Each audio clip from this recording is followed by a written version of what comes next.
bienvenue aux Nouvelles du voisinage. Aujourd'hui, j'ai comme invité Madame Josée Légaré. Elle est coordonnatrice générale à l'organisme Interaction Famille Hochelaga Maisonneuve. Bienvenue. Merci de me recevoir. Bonjour. Oui, ça fait plaisir de vous recevoir. Dites-moi, qu'est-ce que c'est l'organisme Interaction Famille Hochelaga Maisonneuve? C'est un grand nom, hein? Oui, effectivement. Bien, comme ça le dit un peu, Interaction Oui. Famille, c'est un organisme famille qui existe déjà depuis 30 ans. Au départ, c'est des femmes avec des enfants qui voulaient socialiser, tout ça, qui se sont regroupées, commencé à faire des activités. Et avec le temps, ça a pris forme et c'est devenu un organisme qui aujourd'hui répond aux besoins des familles d'Hochelaga Maisonneuve. Donc, particulièrement des familles, mais on a aussi des gens seuls qu'on répond à leurs demandes. Donc, Interaction Famille, c'est un organisme communautaire familial. Oui, familial. Oui, hein? oui. Oui, puis ça existe depuis une bonne trentaine d'années. Hein? Oui, c'est ça, exactement. En Oui. 2022, là, on va fêter officiellement nos 30 ans. Ah oui? Oui. Bon, On a c'est l'intention bien. de faire un grand souper, là, on va voir. Oui, hein? Dites-moi, quels sont les services que vous offrez? Maintenant, Interaction Famille a changé un petit peu parce que la COVID nous a amené des nouveaux besoins. Donc, avant, on avait beaucoup plus d'activités qui étaient parents-enfants. Là, c'était un petit peu plus difficile d'offrir ce genre de service-là. Mais par contre, on avait des demandes beaucoup en aide alimentaire. Donc, ça, c'est un nouveau service maintenant qu'on offre une fois par mois. On a de l'aide alimentaire qui nous vient de Moisson Montréal. Ensuite, on a une halte garderie qui est de 0 à 5 ans. On a 3 éducatrices, dont une éducatrice spécialisée. Donc, on offre aussi des services d'éducatrices spécialisées à l'heure, ce qui est quand même assez rare et beaucoup en demande. Surtout là, encore une fois, à cause de la COVID, les enfants sont restés beaucoup à la maison. On a des bébés qui avaient presque jamais vu d'autres personnes que leurs parents. Donc, ça amène des difficultés. On fait de la cuisine collective. On a différentes activités là, le jour. Donc, cuisine collective, des ateliers thématiques qui peuvent être sur différents sujets. Des fois, on peut faire venir des professionnels qui vont expliquer un sujet. Ensuite, il y a une période de questions. Les gens peuvent poser leurs questions. Ça peut être autant de l'hygiène que l'économie, comment faire son budget, toutes sortes de sujets là, que les membres nous suggèrent finalement. Oui, il y a des cafés-rencontres. Oui, on a déjeuner causerie tous les lundis matins. Donc, tous les lundis matins, nos membres sont invités à venir déjeuner gratuitement, puis discuter entre eux de différents sujets, puis faire connaissance. Oui. Puis la halte garderie, elle est sur place. Hein? Oui, la halte garderie, nous, on a eu la chance d'avoir une congrégation religieuse qui a offert une subvention presque complète pour acheter un immeuble il y a, je crois, une vingtaine d'années. Moi, je suis là seulement depuis 1 an. Mais c'est ça, on a un immeuble finalement. Dans l'immeuble, on a au sous-sol, on a les enfants, donc de 0 à 5 ans. Les locaux sont tous aménagés pour ça. On a à l'extérieur aussi une belle cour aménagée pour les enfants. Puis, au rez-de-chaussée, qui est un peu l'étage, parce qu'il y a des petites marches à monter, mais ça, c'est plus nos bureaux, la cuisine collective, on a un salon, tout ça. Puis là, au 2e étage, l'été, on fait le camp de jour, mais là, on a quand même un projet qu'on espère va être accepté par le gouvernement, d'avoir une salle de sport, aussi d'avoir un salon communautaire où les gens pourraient venir, puis il y aura un bureau pour faire des recherches, tout ça, sur ordinateur. Ah, okay. Donc, on a différents projets comme ça qui s'en viennent, mais on n'est jamais sûr parce que c'est toujours en fonction si on va être accepté à l'appel à projet pour la subvention. Oui, c'est ça. Comme on a aussi un projet de la ville qui s'appelle une communauté inclusive. Puis ça, c'est de susciter plus les relations entre les différentes communautés culturelles. OK. Ouais.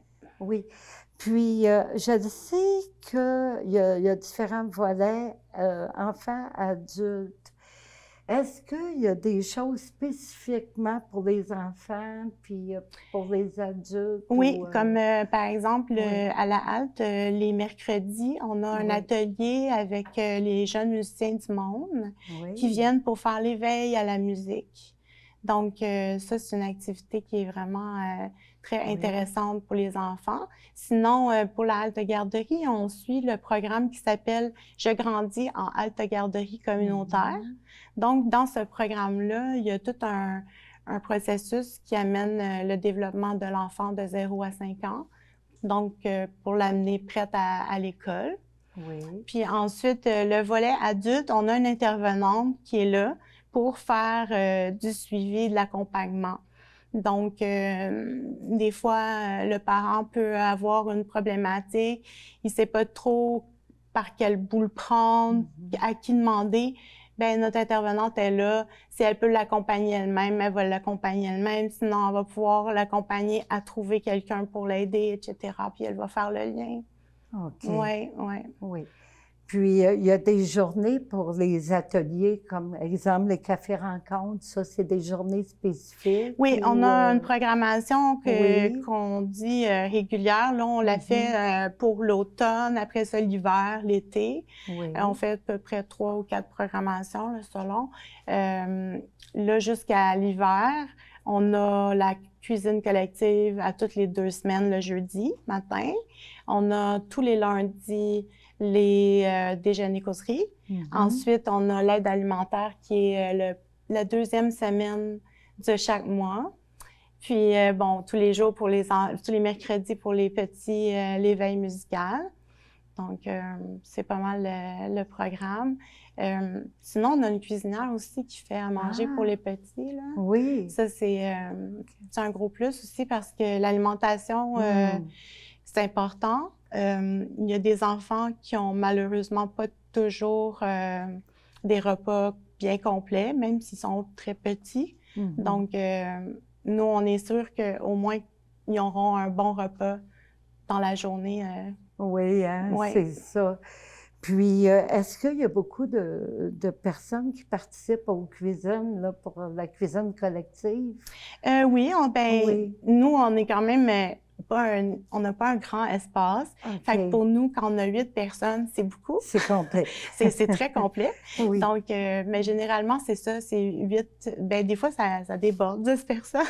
Mais oui, c'est très populaire, la cuisine collective, Oui, hein. parce que ça, ça éveille quand même la curiosité de connaître Mhm. d'autres recettes parce qu'on a plusieurs communautés culturelles. Oui, Donc, c'est souvent, les vrai. gens vont demander, ben la prochaine fois, est-ce qu'on pourrait faire telle chose? Mhm. Donc, ça fait découvrir des nouvelles recettes, là, des Oui. nouveaux goûts surtout C'est aussi. vrai, oui. Oui, Puis, vos locaux, vu que c'est une maison, c'est sur plusieurs étages, oui, hein? Il y a, oui, oui. d'accord. Nous, en ce Oui. moment, on utilise 3 étages, dans le fond. OK, il y a 3 étages. Oui, OK. 3 étages. Puis le 4e étage, présentement, c'est des locataires. Oui. Mais bientôt, ça va être un projet Mhm. aussi ils appellent ça deuxième étape. C'est pour Oui. aider les femmes en violence conjugale. Ah bon, Ouais. OK. OK. Puis ces logements-là seraient réservés probablement pour Le ces logement, oui, femmes-là. c'est ça. C'est une Oui. transition, c'est-à-dire Ah, c'est OK. une fois que la personne est autonome, c'est-à-dire là, il n'y a plus de Mhm. danger pour sa situation, elle peut Mhm. avoir un logement et tout ça, mais qu'elle n'a Mhm. pas nécessairement encore trouvé l'endroit où elle veut aller, OK. soit qu'elle attend un HLM, peu importe la Mhm. raison. Donc, c'est des logements de deuxième étape, c'est à court terme, Ah, donc 6 OK. mois à 1 an. Donc, Oui. c'est tout meublé, ça permet à la personne de prendre Mhm. le temps Oui. de finalement se remettre sur pied. Sur Oui, pied, hein, c'est c'est ça. bon à savoir, hein, Oui. c'est ça. Je Mhm. me demandais, pour faire partie de votre organisme, est-ce que les gens, il faut qu'ils soient membres ou comment ça Oui, fonctionne? il faut être membre parce Oui, que nous, c'est une façon de voir aussi combien de gens on rejoint et tout ça, parce que vu qu'on fonctionne avec des subventions, oui. mais on a besoin quand même de savoir Mhm. faut donner des statistiques, finalement. Oui, Donc, oui. c'est ça. La carte de membre pour la famille, donc 2 personnes et plus, c'est 10 $ pour l'année. Pour l'année, Puis si oui. on est une personne seule, c'est 6 $. Oui, Ouais. d'accord. Puis c'est Oui. payable à chaque année, dans le Oui. fond. C'est bon à savoir aussi. Puis, Oui. dans votre organisme, est-ce que vous êtes plusieurs qui y travaillent? Oui, on est, Oui. on est 6 travailleuses à temps plein, Oui. c'est-à-dire 4 jours semaine ou 5 jours semaine actuellement avec les éducatrices, vu qu'on a eu une subvention. Oui. Puis, on a aussi une temps partiel OK. qui vient pour faire la comptabilité. Oui. Ouais, c'est Oui. ça. Est-ce que vous avez besoin de bénévoles? Ben oui, on a toujours besoin de bénévoles. Des fois, c'est pas évident parce que ce qu'on a à faire, c'est pas nécessairement ce que la personne est apte à faire au moment où on a besoin. Donc, c'est pas si évident de trouver les bénévoles, mais on en a tout le temps de besoin pour faire différentes choses. Oui, tout à fait. Puis, être membre chez nous, là, j'ai oublié de le dire, mais le 10 $ finalement, c'est que ça donne accès à tous nos services, d'une part. Puis aussi, tu sais, comme à Noël, on fait une fête de Noël. Comme là, on est sortis aux pommes récemment. Oui. On fait des sorties comme ça. Donc, oui. Puis ça s'adresse spécifiquement aux familles d'Hochelaga Maisonneuve? Ou... oui, nous, Oui. nos membres sont dans le quartier, à Hochelaga Maisonneuve. On en a des fois qui viennent de l'extérieur. On refuse pas les services à ce moment-là. On les accueille, tout simplement. Mais disons qu'on vise vraiment le quartier Hochelaga Maisonneuve. OK. Ouais. Puis, les jours et les heures d'ouverture de votre organisme, c'est quand? Oui, c'est du lundi au jeudi, de 9h à 16h. Et là, la halte garderie, jusqu'au 31 mars 2022, elle est ouverte de 9h à 16h, aussi le vendredi. Ah, OK. Le vendredi aussi, pour la halte garderie. Pour la halte garderie seulement, oui, tout à fait. Oui. Ça, c'est parce qu'on a eu une subvention. C'est bon, c'est bon. On était contents, oui. On vous souhaite, en tout cas, oui. Ça va faire 30 ans, vous dites? Oui, c'est ça, en 2022. En 2022. Ouais. Ça avait commencé avant, là, comme je disais, mais en 2022, officiellement, la corporation, elle a été créée. Oui, bien, on vous souhaite une belle fête en 2022, merci. comme vous le désirez. Hein? Oui. Puis, quelles sont les coordonnées pour vous joindre? On est situé sur la rue Théodore. Théodore, oui. Entre Hochelaga puis Pierre de Coubertin. Oui. Présentement, c'est un gros chantier de construction. On est au 2560 Théodore. Notre numéro de téléphone, c'est le 514-251-4671. Oui. Puis, on a le Facebook, bien entendu, qui est Interaction Famille HM. On a mis ça plus court. Oui. HM. Puis, on a le site Internet, interactionfamille.ca. Oui. Mais on a un petit peu de misère à garder à jour, le site Internet. Ah, ça. Oui, mais le Facebook, c'est plus facile de garder à jour. Oui. On est mieux de se référer plus au Facebook. Hein, oui, c'est ça. Oui, mais ce qu'il y a sur le site, c'est les informations de base, mais il n'y a pas les nouvelles du jour. Tandis que sur le Facebook, si on a fait une cuisine collective, on va mettre OK. Fait que c'est plus du jour. Il y a plus d'interaction, oui, c'est ça. Oui, bien, c'est un organisme très, très intéressant à connaître. Mais merci. Oui, je vous remercie beaucoup, Madame Josée Légaré, d'être venue aujourd'hui à mon entrevue. Mais ça me fait plaisir. Merci beaucoup. C'était Louise Miller pour les nouvelles du voisinage. À la prochaine.